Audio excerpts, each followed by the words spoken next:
অত্যন্ত পরিতাপের বিষয়। আজকে বিপ্লবীরা এই বিপ্লবের লিখিত দালিলিক স্বীকৃতির জন্য যে এখানে অপেক্ষা করছে, অন্যদিকে আজকে রাষ্ট্রযন্ত্র এই আওয়ামী পুনর্বাসনের জন্য বিভিন্নভাবে তারা প্রস্তুতি নিচ্ছে। আমরা বিপ্লবী শক্তি আমরা স্পষ্টভাবে জানিয়ে দিতে চাই, আমাদের হারানোর কিছুই নাই। আওয়ামী লীগ বাংলাদেশে পুনর্বাসিত হবে কিনা সেই সিদ্ধান্ত এখন নতুন করে নেওয়ার কিছুই নাই।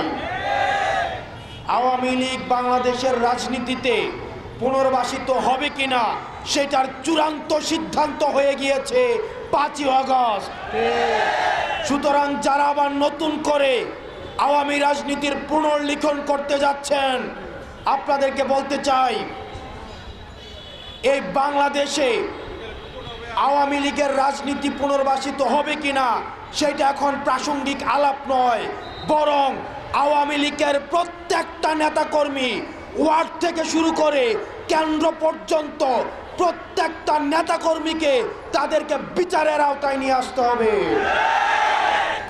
তাদের বিচার নিশ্চিত না হওয়া পর্যন্ত আবার যারা তাদেরকে পুনর্বাসনের কথা বলবে, তাদের উপস্থিতি ছাড়া যারা বলতে চাইবে যে নির্বাচন পার্টিসিপেটরি হবে না, আমরা ধরে নিব গত 16 বছর ধরে আওয়ামী লীগ যে জাহিলিয়াতের রাজনীতি বাংলাদেশে কায়েম করেছিল সেখানে তাদেরও ইন্ধন ছিল। আজকে আমরা তরুণ প্রজন্ম, আমাদেরকে রাস্তায় নেমে আসতে হয়েছে, আমাদেরকে রক্ত দিতে হয়েছে, আমাদেরকে ভয়কে জয় করতে হয়েছে। কারণ আমাদের যে দুর্বৃত্তায়নের রাজনীতির সংস্কৃতি, আমাদের যে প্রতিহিংসার রাজনীতির সংস্কৃতি, সেটি আমাদের তরুণদেরকে আশাহত করেছে যুগের পর যুগ।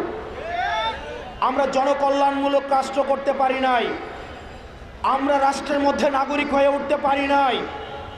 আমাদের অতীতের যে রাজনৈতিক যেই কাঠামো রয়েছে, সেই রাজনৈতিক কাঠামো আমাদেরকে নাগরিক অধিকার থেকে আমাদেরকে ইতিহাসের স্তরে স্তরে বঞ্চিত করেছে। এই তরুণ প্রজন্ম বঞ্চিত হয়েছে। আমাদের এই বঞ্চিতের ক্ষোভ থেকে, আমাদের দ্রোহের আগুনে, আমরা এই দ্রোহ দিয়ে আমরা ফ্যাসিবাদ মুক্ত বাংলাদেশ করেছি। আমরা স্পষ্টভাবে বলতে চাই, আমাদের পরবর্তী বাংলাদেশ বিনির্মিত হবে। আমাদের অতীতের যে রাজনীতি, আমাদের যে রাজনৈতিক যারা করেছে এত বছর ধরে, তাদের অভিজ্ঞতা এবং তরুণ প্রজন্মের যেই ভয়হীন যেই মনোভাব, দুইটার সংমিশ্রণে। কিন্তু এখানে যদি তরুণদেরকে মাইনাস করার কোনো ধরনের চিন্তা থাকে, এই যে গণ অভ্যুত্থানের একক এজেন্ডা, একক টেন্ডারের এক ধরনের প্রবণতা আমরা দেখতে পাচ্ছি, যদি এটা হয়ে থাকে, যদি এটা মনে করা হয়ে থাকে, এই গণ অভ্যুত্থানে আমরা স্পষ্টভাবে বলতে চাই, এই গণ অভ্যুত্থানে সকল ক্রিয়াশীল রাজনৈতিক যে দলগুলো ছিল, সেগুলো ফ্যাসিবাদ বিরোধী যে রাজনৈতিক দলগুলো ছিল, সেগুলো বৈষম্য বিরোধী ছাত্র আন্দোলনের নেতৃত্বে এসে আমরা এই ফ্যাসিবাদের আমরা সমূল উৎপাটন করেছি। আমরা আমাদের জায়গা থেকে স্পষ্ট করতে চাই, আমরা বারবার বলছি, আওয়ামী লীগের প্রশ্নে সর্বপ্রথম যে বিষয়টি আসবে সেটি হচ্ছে আওয়ামী লীগের আগে বিচার হতে হবে। সুতরাং যেসব টকশোজীবী, যেসব মিডিয়া পাড়া, যেসব বিশ্ববিদ্যালয়ের শিক্ষক, যেসব বুদ্ধিজীবী এখন আওয়ামী লীগের মানবাধিকারের জন্য তারা সরব হয়েছেন, আপনারা এই ফ্যাসিবাদকে, এই ফ্যাসিবাদের তেল নুন ঘি খেয়ে আপনারা এতদিন পর্যন্ত আপনারা এই ফ্যাসিবাদকে পৃষ্ঠপোষকতা দিয়েছেন। সুতরাং আপনারা ফ্যাসিবাদের পক্ষে যে কলমগুলো এখন আবার লিখবে, আমরা সেই কলমগুলোকে আমরা ভেঙে দিব। ফ্যাসিবাদের পক্ষে যেসব মিডিয়া কথা বলবে, আমরা সেই মিডিয়ার বিপক্ষে আমাদের অবস্থান আমাদের অব্যাহত থাকবে। ফ্যাসিবাদের পক্ষে যেসব মগজ আবার তাদের চিন্তা প্রসূত করবে, আমরা সেসব চিন্তার বিপক্ষে আমাদের শক্ত অবস্থান থাকবে।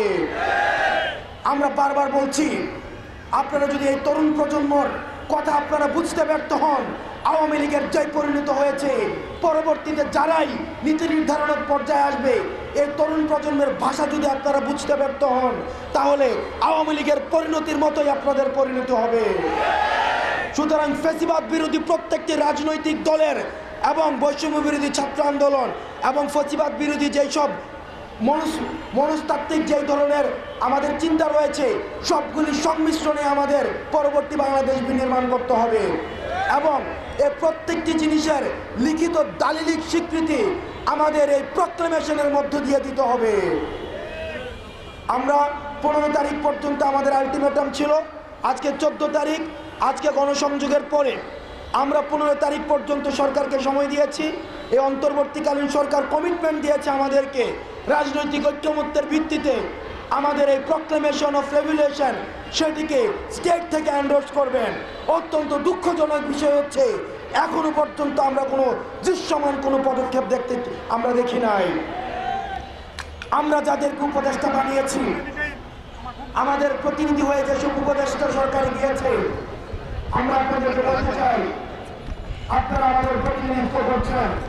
আপনারা যদি কোনো কারণে মনে করেন যে আপনারা প্রক্লেমেশন দিতে এবং জন আকাঙ্ক্ষার প্রতিফলন ঘটাতে আপনাদের রাষ্ট্রীয় কোনো বাধা রয়েছে, সেটি আপনারা জনগণের সামনে প্রকাশ করুন। আমরা যেভাবে অগাস্ট মাসে রাস্তায় নেমে এসেছিলাম, ঠিক একইভাবে আমরা আবার রাস্তায় নেমে আসবো। এই প্রক্লেমেশন দিতে আপনাদের বাধা কোথায়, কারা বাধা দিচ্ছে, কোন ডিপ স্টেট আপনাদেরকে বাধা দিচ্ছে, সেগুলো আপনারা জনগণের সামনে প্রকাশ করুন। যদি আপনারা সেটিতে ব্যর্থ হন, তাহলে উপদেষ্টার কাতার থেকে আপনারা আবার জনগণের কাতারে নেমে আসুন। আমরা একসাথে মিলে আমরা যেভাবে হাসিনার পতন ঘটিয়েছি, প্রয়োজন হলে আমরা সেভাবে আবার আমাদের এই প্রক্লেমেশন আমরা আদায় করে নিব।